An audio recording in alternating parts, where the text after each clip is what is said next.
Hello, viewers.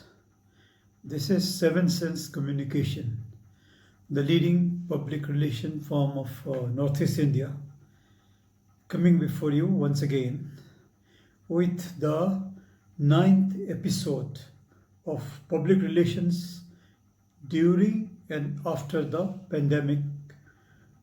I am Nurul Islam Laskar, Honorary Director of Seven Sense Communication. As we have been discussing about various issues and aspects of public relation that touches our lives at this time of coronavirus pandemic and how it is going to affect us in the coming days. Today in the ninth episode, we are going to look at public relations, the practical and theoretical aspects of PR, and when we discuss about the practical aspect, we will be talking about the practice of public relation as a profession, and when we talk about the other aspects, we will also be discussing about academics, training, etc. in relation to public relations. Now, when we talk about academics and public relation, first of all, we must get informed about what are the facilities and scope for education in public relations. Unfortunately, in India, we have got very few institutions, colleges and universities offering full-fledged and exclusive courses in public relations. The most known course is offered by Makhanlal Chaturvedi University of Madhya Pradesh, who have graduate and postgraduate courses in public relation.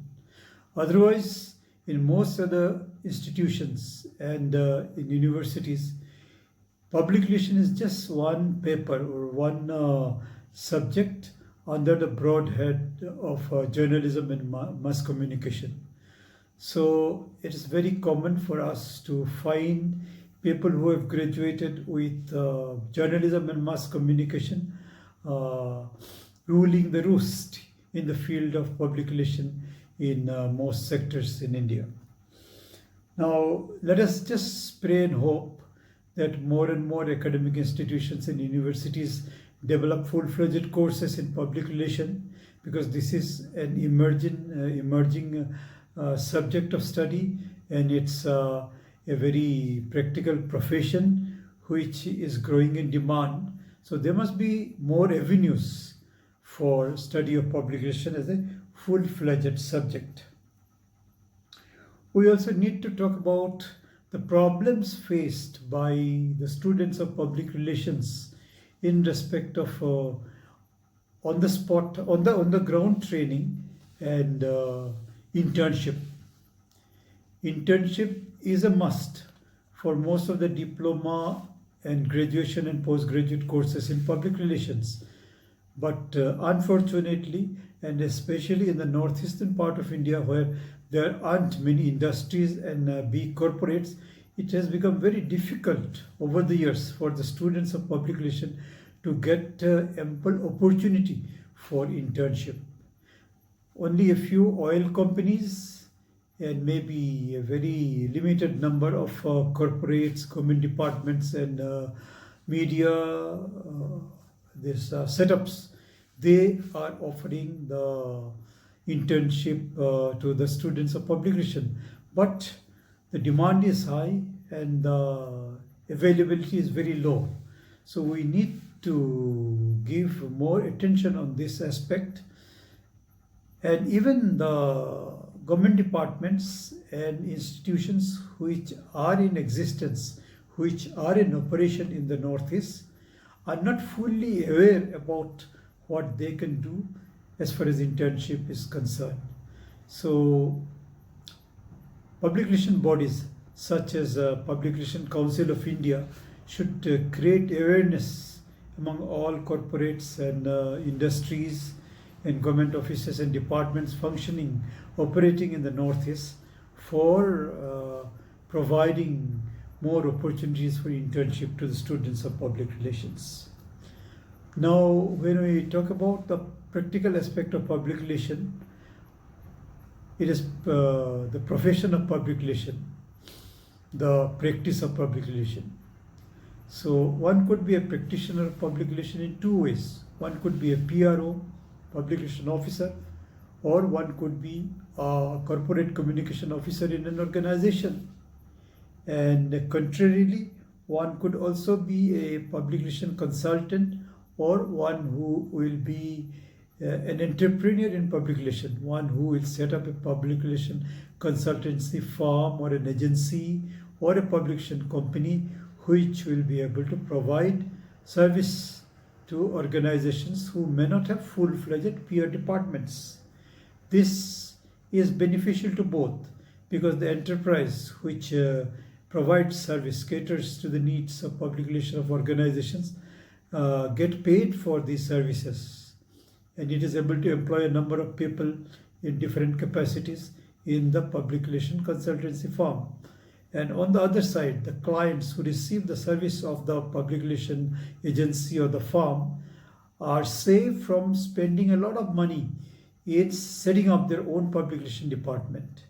So they can avail of exactly the services, the kind of services they need, instead of running a full-fledged department for which they might have to spend a lot of money for its infrastructure and its sustained functioning.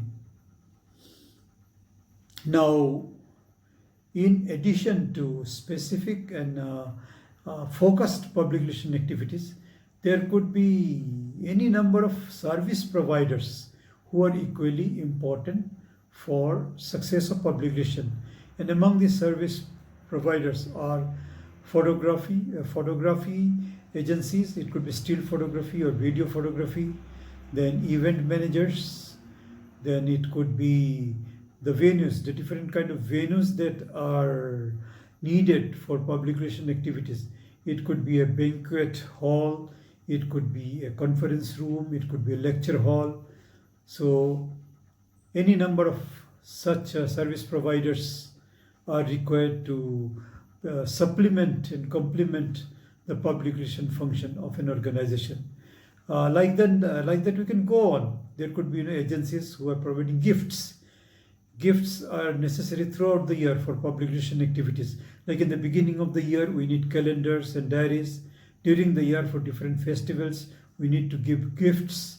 It could be during Bihu, it could be during Diwali, Eid, Christmas, New Year, and so on and so forth. So these also in a way are functions that are complementary and supplementary to public relations. So these activities will need our focused attention, and post-pandemics, the needs will get modified, because now for quite some time we'll have social distancing norms, and during this 2 to 3 months of lockdown, many of our needs and priorities have changed. So now we'll have to adjust ourselves according to the changing needs of the clients, of the practitioners, and of the target groups. So this much for this episode, and we shall come to you once again in about a week's time, and we'll, as usual, take up a new topic and have a short discussion on that. Thank you very much for giving your time. Bye for now.